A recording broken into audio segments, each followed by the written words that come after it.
안녕하세요. 하나님의 말씀을 배달합니다. 요기요큐의 김민호 목사입니다. 오늘 성경 읽기 본문은 출애굽기 16장에서 18장까지의 말씀인데요. 그 중에서 16장 11에서 15절까지 봉독하고 함께 묵상하도록 하겠습니다. 여호와께서 모세에게 말씀하여 이르시되 내가 이스라엘 자손의 원망함을 들었노라. 그들에게 말하여 이르기를 너희가 해질 때에는 고기를 먹고 아침에는 떡으로 배부르리니 내가 여호와 너희의 하나님인 줄 알리라 하라 하시니라. 저녁에는 메추라기가 와서 진에 덮이고 아침에는 이슬이 진 주위에 있더니 그 이슬이 마른 후에 광야 지면에 작고 둥글며 서리같이 가는 것이 있는지라. 이스라엘 자손이 보고 그것이 무엇인지 알지 못하여 서로 이르되 이것이 무엇이냐 하니 모세가 그들에게 이르되 이는 여호와께서 너희에게 주어 먹게 하신 양식이라. 오늘의 본문에는 그 유명한 만나와 메추라기의 일화가 나옵니다. 이스라엘 백성들이 이집트에서 탈출하여 약속의 땅인 가나안으로 가는 여정 가운데 먹을 것이 부족해지자 모세와 하나님을 향해 원망하며 16장 3절에서는 이렇게까지 말합니다. 우리가 애굽 땅에서 고기가 막 곁에 앉아있던 때와 떡을 배불리 먹던 때에 여호와의 손에 죽었더라면 좋았을 것을 너희가 이 광야로 우리를 인도해내어 이 온 회중이 줄여 죽게 하는도다. 그러자 이 원망의 이야기를 들은 하나님께서 저녁에는 메추라기들로 고기를 먹게 하시고 아침에는 작고 둥글며 서리같이 가늘게 생긴 음식을 주셔서 빵을 지어 먹게 하십니다. 사람들은 이 음식을 처음 봤기 때문에 대체 이게 무엇인가 라는 뜻의 히브리어 만에서 나온 만나라는 이름으로 부르기 시작했습니다. 하나님께서는 언제든지 이처럼 만나와 메추라기 또는 비슷한 다양한 방법으로 이스라엘 백성들을 먹이실 수 있었습니다. 그런데 왜 이들을 일부러 굶게 하시고 일부러 원망하게 하시고 그 원망의 목소리가 커진 뒤에야 먹을 것을 주신 것일까요? 그 이유는 창세기 16장 16절 이하의 내용을 통해 알 수 있습니다. 하나님께서는 모든 이들에게 만나를 한 사람당 한 오멜씩만 거두고 모세를 통해 더 많이 거두어 남는 경우 아침까지 가지고 있지 말라고 명령을 하셨습니다. 그날 하나님께서 주신 것에만 의지하여 먹고 살며 훗날을 위해 음식을 저장하지 말라는 것이었습니다. 하지만 어떤 사람들은 이 명령에 불순종하여 아침까지 먹을 것을 남겨두었고 결국 만나에 벌레가 생기고 썩은 냄새까지 나게 됩니다. 이 모습을 본 모세는 여전히 하나님의 명령에 불순종하는 이들을 향해 화를 냅니다. 그러나 신기하게도 안식일 전에 평소보다 2배로 만나를 거두어 들여 저장할 때는 만나가 썩지도 않고 벌레가 생기지도 않았습니다. 여러분도 아시다시피 안식일은 모든 사람들이 다 쉬어야만 하는 날입니다.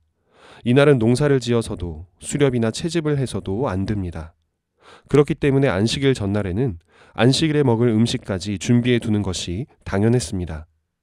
그런데 평소에는 아침이 되면 상해서 냄새가 나던 만나가 안식일에는 하루 종일 저장해 두어도 변질되지 않았던 것입니다. 이 모든 일들은 결국 언제든지 만나와 메추라기를 내려주실 수 있었던 전능하신 하나님, 음식을 썩게도 하실 수 있고 썩지 않게도 하실 수 있는 전능하신 하나님께서 자신의 백성들로 하여금 순종하는 연습을 하게 하신 것입니다. 하루하루 하나님께서 허락하신 것에 만족하며 내일 일에 대한 두려움을 이겨내는 연습입니다. 하나님께 순종하면 필요한 것들을 얻을 수 있으며 불순종하면 나쁜 일을 당한다는 것을 경험으로 배우는 시간입니다. 이집트에서 이스라엘 백성들이 탈출하였을 때 약속의 땅인 가나안까지 가야 하는 길은 직선으로 약 320km 정도이고 실제 행진한 거리는 약 640km 정도였습니다. 이 정도 거리면 한 달 정도 만에 넉넉히 도착할 수 있었습니다. 그러나 이스라엘은 하나님의 명령에 따라 움직이며 무려 40년을 광야에서 이 만나와 메추라기를 먹으며 순종하는 연습을 해야 했습니다. 이들이 이집트에서 탈출한 것도 광야를 통과하는 것도 약속의 땅인 가나안에 들어가는 것도 이스라엘 백성 스스로의 힘이 아닌 오직 하나님의 은총임을 인정하고 하나님의 말씀에만 순종하는 연습을 해야만 했기 때문입니다. 그렇게 철저하게 하나님의 말씀에 순종하는 백성들이어야만 약속의 땅에 들어가서도 타락하지 않고 하나님께서 약속하신 복과 은총을 누리고 유지하며 살 수 있기 때문입니다. 하나님은 우리 인생에 필요한 것들을 주시는 분이십니다. 그러나 동시에 결핍과 고난을 통해서 더 큰 것을 주시기도 하십니다. 광야에서 순종을 연습하여 결국 약속의 땅에 들어간 이스라엘 백성들처럼 우리에게도 말씀에 순종하도록 고난의 시간을 주실 수 있습니다. 유달리 여러분을 힘들게 하는 사람이 있습니까? 또는 여러분의 앞날을 방해하는 일들이 계속 일어나고 있습니까? 이 모든 것들은 여러분을 사랑하시는 하나님께서 여러분이 아무리 힘든 상황에서라도 하나님께 순종할 수 있고 예수님의 가르침대로 살아갈 수 있는 진정한 제자로 만드시기 위해 사용하는 광야와 만나와 메추라기인지도 모릅니다. 하나님은 우리의 생각보다 훨씬 높으신 분이십니다. 하나님께서 우리에게 필요한 것들을 이미 공급하고 계시다는 것과 우리를 하나님의 형상대로 자라나게 하시기 위해 훈련시키고 계시다는 것을 굳게 믿읍시다. 비록 우리 삶이 돌과 먼지가 가득하고 내일 일을 대비할 수조차 없는 광야와 같을지라도 그 가운데 우리는 우리에게 허락된 영원한 하나님 나라를 향해 하나님 손에 이끌려 한 걸음 한 걸음씩 다가가고 있음을 믿습니다. 오늘의 말씀을 우리 삶에 이렇게 적용하기를 원합니다.